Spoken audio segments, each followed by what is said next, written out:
Apa yang dibutuhkan Papua dari Indonesia?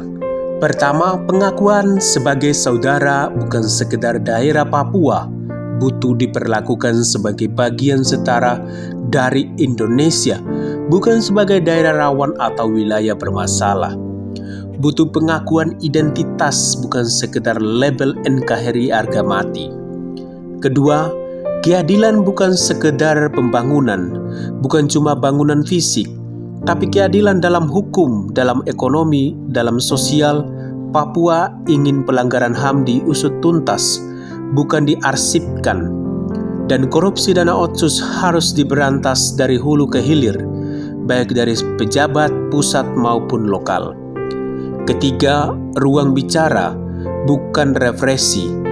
Biarkan orang Papua itu berbicara, menyampaikan aspirasi, dan bahkan berbeda pendapat, tanpa dicap separatis atau ditangkap.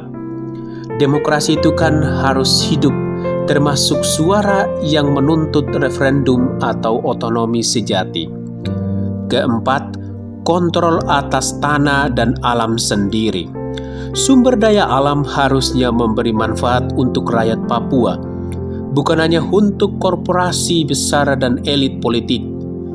Jangan gusur kampung demi tambang. Jangan tebang hutan demi sawit. Kelima, akses layanan dasar yang layak dan merata.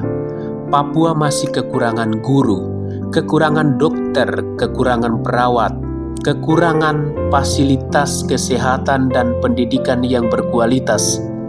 Terutama di wilayah pedalaman yang dibutuhkan adalah apa? Kehadiran negara bukan sekedar proyek. Keenam, jalan pulang atau dialog. Bukan peluru yang dibutuhkan, bukan lebih banyak tentara, tapi dialog bermartabat dan jujur. Negara harus berani mendengarkan keluhan rakyat Papua tanpa prasangka, tanpa senjata. Jadi kesimpulannya apa? Papua tidak butuh dikasihani. Papua tidak butuh dikendalikan.